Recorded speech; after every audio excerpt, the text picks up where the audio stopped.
So I guess I should just start by saying it. I died. Like, actually died. I was only 14 when it happened, and honestly, I never thought my life would just end like that. So random, you know? But when my heart stopped beating that day, I went somewhere else. Somewhere that totally changed everything I ever believed. And I'm not making this up or whatever.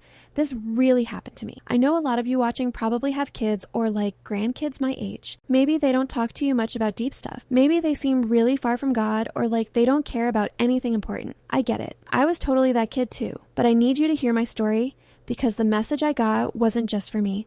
It's for them too. What Jesus showed me about what's coming, especially about 2026, it's going to change how you see everything. What matters, what doesn't, it's all different than we think. Oh, I'm Emily, by the way. Emily Thompson from Cedar Springs. It's this small town in Michigan that most people have never heard of. Before I keep going, I'd love to know where you're watching from. Could you write your city or country in the comments below? I always wonder if anyone else is from Cedar Springs, or maybe you're from somewhere I've always wanted to visit. My mom always says the world is smaller than we think. Anyway, I'm guessing you're probably wondering how a normal teenager like me ended up, well, dying. And what I saw that was so important, I had to come back and tell everyone about it. Before all this happened, I was just a regular teenager, you know, like super ordinary.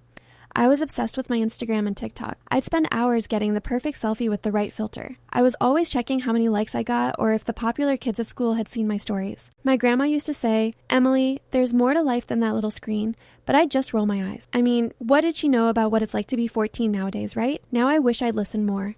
I worried so much about what everyone thought of me. Like, the clothes I wore had to be exactly what everyone else was wearing. I'd literally cry if I couldn't get the right brand of shoes or whatever. It sounds so stupid now. But back then, it felt like life or death. Ironic, huh? Deep down, though, I was super insecure. I never felt good enough. I'd look at these perfect lives everyone was posting and wonder why my life wasn't like that. Why wasn't I prettier? Why didn't I have more friends? Why didn't boys notice me? I was constantly trying to please everyone and be someone I wasn't. My parents tried to get me to church sometimes, but I'd just sit there texting under the pew. God seemed so, I don't know, old-fashioned, like something from my grandparents' generation. Not something for me. I believed in him, I guess, but in a distant way. Like, he was up there somewhere, but he didn't really care about my daily drama or understand what it's like being a teenager today. I remember my mom found me crying in my room once after some mean girls excluded me from a party and posted all about it online. She sat on my bed and said, "Emily, none of this will matter in 10 years. And I was like, "Mom, you don't get it. This is my whole life." I didn't realize then how short life could be or how right she was about what actually matters. I was just existing, going through the motions, staring at my phone for hours, comparing myself to everyone, always chasing the next thing that I thought would make me happy. But none of it ever did. Not really. I was looking for something but didn't even know what it was. That was my life before it all changed. Before that day in February when everything went dark. So it happened on a Tuesday. Just a normal Tuesday after school. I was walking home and of course I was on my phone. My mom always told me, "Emily, please don't look at your phone while crossing streets." But you know how it is when you're a teenager. You think nothing bad will ever happen to you. I was checking comments on this video I'd posted. It wasn't even getting that many likes, and I was all upset about it. So stupid looking back.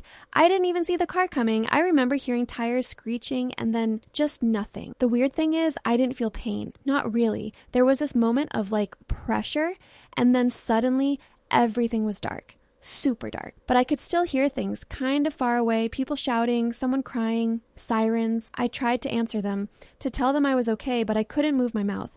I couldn't move anything. And that's when I realized my body wasn't responding because I wasn't in it anymore. It's hard to explain this part. It was like I was floating above everything. I could see myself lying there on the pavement. My phone was still in my hand, screen cracked. People were gathered around. Someone was doing CPR on me. A woman was calling 911, all panicky.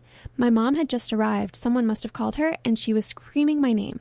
But the strangest thing was, I didn't feel scared. I should have been terrified, right? But instead, I felt peaceful. Like, more peaceful than I'd ever felt in my whole life. I knew I was dead. Or at least, my body was. The paramedics arrived, and I heard one of them say, "No pulse." They were working on me, using those electric paddles and everything, but I could tell it wasn't working. I wanted to tell my mom I was okay. She was sobbing, saying, "Please, God, not my baby, please." It broke my heart to see her like that, but I couldn't reach her anymore. I was somewhere else now.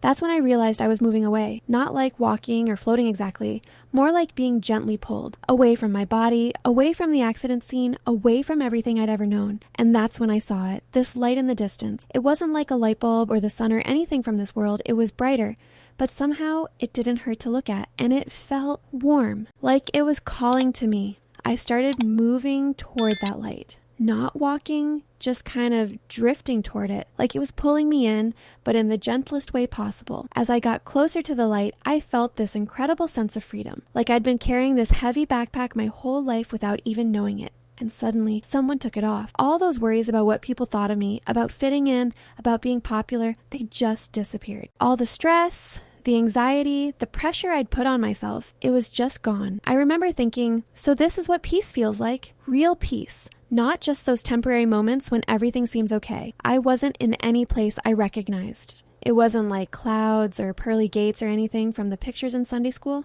It was more like pure energy, like I was moving through pure love. That sounds super cheesy, I know, but I don't know how else to describe it. Colors were everywhere, colors I've never seen before. Like, imagine if there were colors beyond the rainbow that our eyes just can't see. That's what it was like. And there was music too, but not like music from instruments. More like the universe itself was singing. Each note was perfect, and somehow I could feel it inside me rather than hear it with my ears. As I moved through this space, I started seeing moments from my life. Not in a judgmental way, but almost like watching a movie of myself. I saw times when I was kind to someone at school who was having a bad day. I saw when I helped my little brother with his homework even though I was busy. I saw when I made my grandma laugh when she was feeling sad. But I also saw the times I was mean to my mom when she was just trying to help me. The times I ignored people who needed a friend because they weren't cool enough. The times I was so focused on my phone that I missed real moments with people who loved me. It wasn't about making me feel bad though. It was like I was finally seeing the truth about what matters. Every time I had chosen love or kindness, it created this beautiful ripple effect that I never noticed before. And every time I had chosen selfishness or cruelty, it caused pain that I hadn't been aware of. The light kept getting brighter and warmer. I wasn't scared at all anymore. I felt like I was going home, like I was about to arrive at the place I was always meant to be, and that's when I saw him. I knew immediately who it was. No one had to tell me. It was Jesus. He didn't look exactly like in the pictures at church. He was more real somehow, more alive. His eyes, I'll never forget his eyes. They saw everything about me, every mistake I'd ever made, every mean thought I'd ever had, and yet there wasn't any judgment there, just this incredible love. It's weird because I can't really remember what he looked like exactly, but I remember how it felt to be near him. It was like standing next to a fire when you're freezing cold, but the warmth was love, not heat. I felt completely known and completely accepted, all at once. He didn't speak with words exactly. It was more like his thoughts just appeared in my mind. The first thing I felt him communicate was, "Emily, I've been waiting for you." I remember thinking, but I wasn't a very good Christian. I hardly ever prayed. I didn't read the Bible. I was mean sometimes. And somehow he heard these thoughts. He smiled at me, and oh my goodness, that smile. It was like the sun breaking through clouds. And I felt his response. "I know everything about you, Emily. I always have. I love you not because of anything you've done or haven't done. I just love you because you're mine." I started crying, but not tears like on earth. It was like my soul was crying with relief and joy. All my life, I'd been trying so hard to be good enough. Good enough for the popular kids, good enough for my parents, good enough for social media. And here was Jesus telling me I was already enough. I always had been. He put his hand on my shoulder, and I can't describe what that felt like.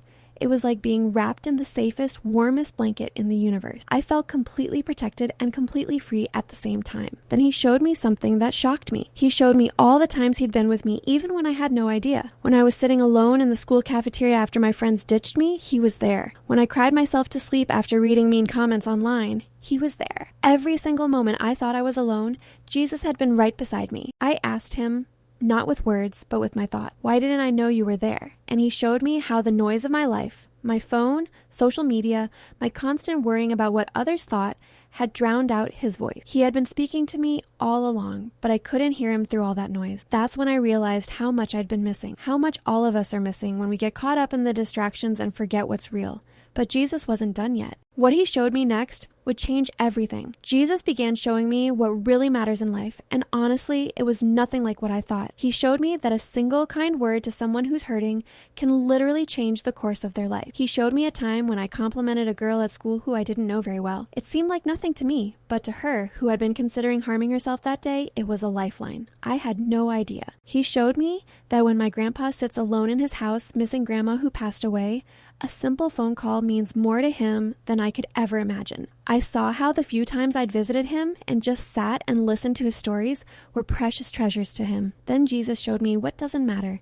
And it was pretty much everything I'd been obsessing over. The brand of my clothes, the number of likes on my posts, whether the popular kids thought I was cool. He showed me how hollow all of that is. These things are like dust.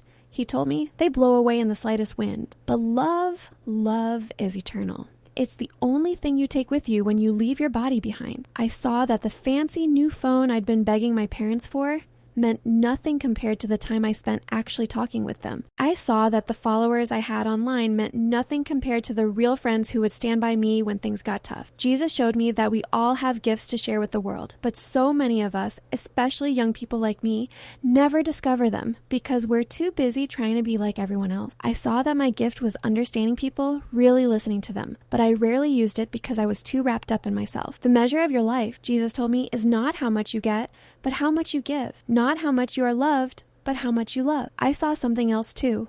Something that broke my heart. I saw how many young people like me are suffering silently. They put on a brave face at school and post happy pictures online, but inside they're drowning in loneliness, anxiety, and emptiness. They're searching for meaning by following the latest trends, but it never fills the hole in their heart. They're looking for me, Jesus said, but they don't know it. They're hungry for purpose and love, but they're trying to satisfy that hunger with things that can never fill them. I thought of all my friends who were just like me, constantly on their phones, obsessed with their image, trying so hard to fit in, and I realized we were all missing out on the real life that was right in front of us, the real connection, the real purpose, the real joy. But Jesus wasn't finished. He had something even more important to show me. Jesus' face became more serious, and I felt the atmosphere change. What he showed me next wasn't just about me or my life. It was about all of us, especially the young people of my generation. Emily, he communicated to me, I want to show you what's coming, not to frighten you, but to prepare you, to give you a message to take back. Suddenly, I could see the world from above, like looking at a map that was alive and moving. Jesus drew my attention to the year 2026. This year will be a pivotal time, he told me. Not the end, but a crossroads for many souls. He showed me how technology was evolving at a speed that humans weren't prepared for. I saw artificial intelligence becoming so advanced that people were starting to trust it more than they trusted each other, more than they trusted God. I saw how it was replacing human connection, creativity, and even thought itself. I saw children as young as 5 completely addicted to screens, their developing brains rewired to crave constant stimulation. I saw teenagers completely lost in virtual worlds, disconnected from their families, from nature, from real experiences. By 2026, Jesus showed me, the average young person will spend more time in digital spaces than in the real world. They will know digital characters better than they know their own family members. But it wasn't the technology itself that was the problem. Jesus made that clear. It was how it was being used, to isolate, to addict, to control. Then he showed me something that made me cry. I saw young people, so many young people, taking their own lives, not just because of cyberbullying or social media pressure, but because of a deeper emptiness. A loss of meaning, a disconnection from what makes us human. They cannot see their own worth, Jesus told me. They have been taught to measure themselves by likes and followers, by artificial standards no human can meet. They don't know they are infinitely precious just as they are. I saw how, in 2026, this crisis would reach a breaking point. The rates of youth depression, anxiety, and suicide would climb so high that even the most distracted adults would have to take notice. Families would be shattered. Communities would be in mourning. But then Jesus showed me something else. A light in this darkness. He showed me pockets of young people who were waking up, who were putting down their phones and looking up at the sky again, who were rediscovering prayer, purpose, and real community. These will be my messengers, he said. In the midst of the noise, they will carry my voice. In the midst of isolation, they will build bridges. In the midst of despair, they will offer hope. I saw families gathering around dinner tables without phones, actually talking to each other. I saw teenagers helping each other break free from social media addiction. I saw communities coming together to create spaces where young people could experience nature, creativity, and genuine connection. Jesus told me that 2026 wouldn't be a year of destruction, but a year of decision, a time when humanity, especially the young, would have to choose between continuing down a path of digital dependence and spiritual emptiness, or turning back toward what makes life truly meaningful: love, faith, purpose, and connection. Those who have ears to hear will hear, Jesus told me. Those with eyes to see will see, but But they need messengers, Emily. They need people who have glimpsed the truth to guide them. That's when I realized why I was being shown all this. I was meant to be one of those messengers. Standing there with Jesus, seeing all he had shown me, I finally understood that nothing in my short life had been wasted. Every tear I had cried over mean comments, every time I'd felt left out, every moment of questioning my worth, it all had prepared me to understand what so many young people are going through. Your pain has given you compassion, Jesus told me. Your struggles have given you wisdom. Your search has led you to truth. I saw that even my obsession with social media had a purpose. It helped me understand the trap that so many are caught in. I could speak their language because I had been one of them. Jesus showed me that each of us has a unique purpose, and that purpose often grows from our deepest wounds. The very things that hurt us can become our greatest gifts to others if we allow them to be transformed by love. I thought about all the adults who try to talk to teenagers about phone addiction or social media dangers, how we roll our eyes and think, they just don't get it, but I would get it. I could speak from experience, from the inside. You don't have to be perfect to be my messenger, Emily. Jesus told me, you just have to be willing to share what you've seen, willing to speak truth with love. I saw that the shortness of my life, the very thing that seemed so unfair, could become a powerful wake-up call for others. If I, at 14, could realize what truly matters, maybe others could too, before it's too late for them. I felt this incredible sense of purpose filling me. For the first time in my life, I understood why I was here. Not to collect likes or followers, not to fit in with the cool kids, but to be a light, to be a voice saying, there's more to life than this, so much more. Jesus looked at me with those eyes full of love, and I knew that whatever happened next, my life would never be the same. I had been changed forever by what I'd seen and learned, but our time together wasn't over yet. Just when I thought I'd be staying in that beautiful place forever, Jesus said something that surprised me. It's not your time yet, Emily. You need to go back. I was confused. Go back? Back to all that pain and confusion? Back to a world where people are more concerned with how many followers they have than with following God? I didn't want to leave this perfect peace. But why? I asked him, why send me back? Because now you know, he said simply. Now you can tell them. You can be a light in a time of growing darkness. You can help prepare them for what's coming in 2026. I understood then. This wasn't just about me. It was about all the young people who are lost like I was. All the parents and grandparents worried about their kids' souls. All the teenagers staring at screens instead of stars, measuring their worth in likes instead of love. Jesus placed his hand on my forehead, and I felt this surge of strength flow through me. I will be with you, he promised, every step of the way.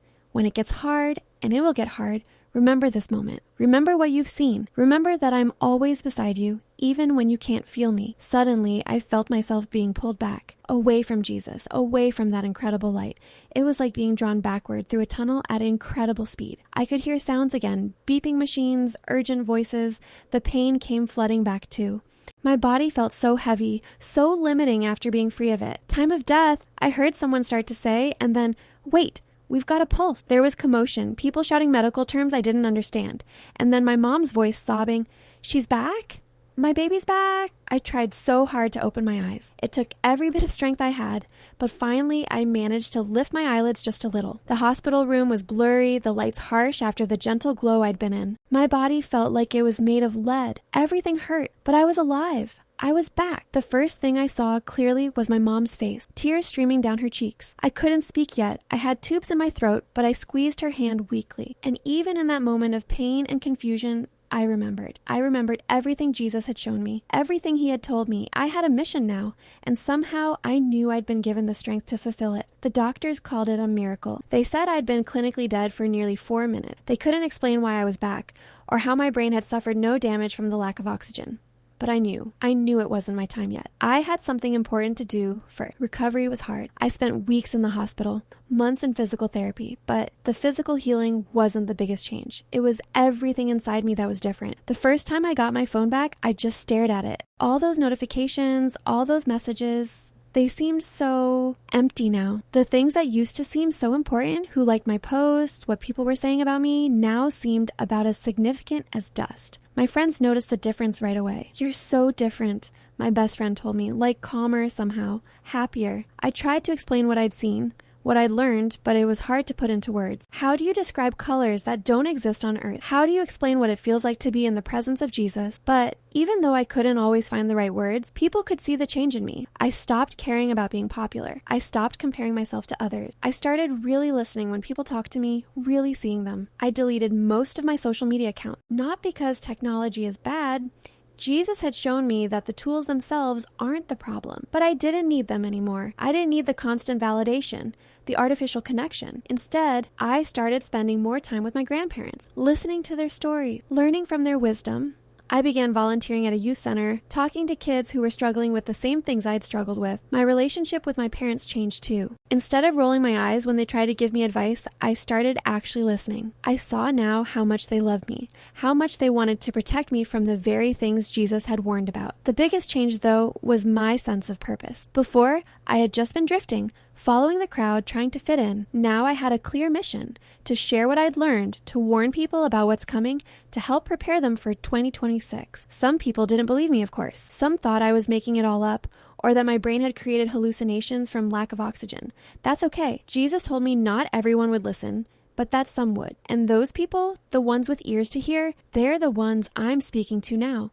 Because the message isn't just for me, it's for all of us. I know many of you watching this are parents or grandparents. You might be worried about your kids or grandkids. They seem so distant sometimes, don't they? So caught up in their phones, their games, their social media. It might feel like they're speaking a different language, living in a different world. I want to tell you something important. Don't give up on them. They need you now more than ever, even if they don't show it, even if they act like they don't care what you think. Jesus showed me how much young people are suffering today. We put on a brave face. We post happy pictures online, but inside, so many of us are lost. We're lonely. We're searching for meaning and purpose in all the wrong places. Your children and grandchildren need your wisdom. They need your stories. They need to know about a time before phones, before social media, when people looked at each other instead of screens, when families talked around dinner tables, when friendships were built on shared experiences, not shared posts. But they also need your understanding. The world they're growing up in is different from yours. The pressures are different. The temptations are different. Instead of judging them, try to understand them. Ask questions. Listen, really listen to their answers. Most importantly, they need your prayers. Prayer is more powerful than you know.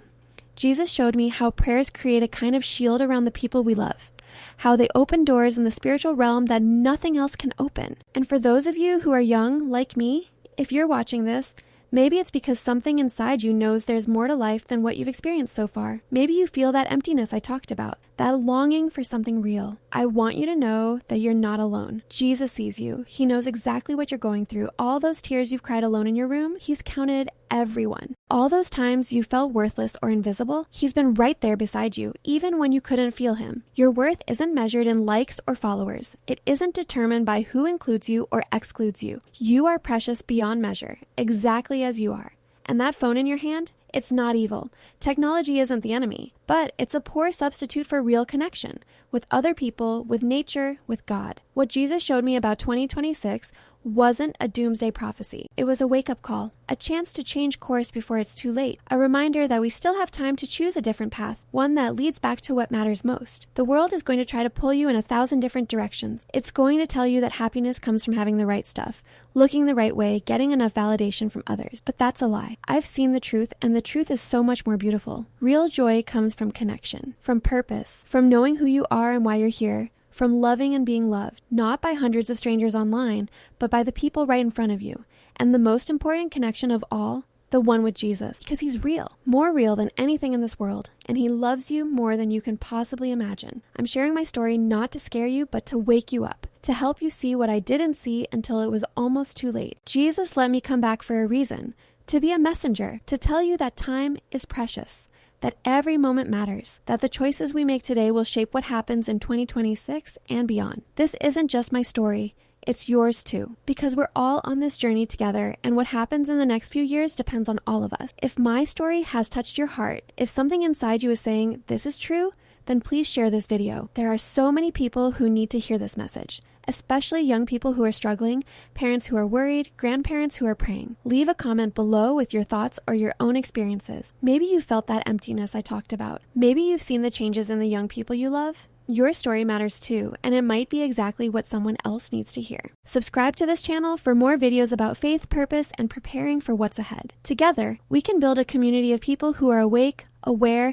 and ready to be lights in a darkening world. Remember, what Jesus showed me isn't set in stone. The future can be changed by what we do today, by the love we share, by the truth we speak, by the faith we keep. I was given a second chance. We all have that same chance right now to wake up before it's too late, to remember what matters, to choose connection over distraction, depth over superficiality, love over fear. The road ahead won't be easy. 2026 will be a time of decision for many, but we don't have to face it alone. Jesus promised he would be with us every step of the way. And now I promise to be with you too, sharing what I've learned, helping you prepare for what's coming.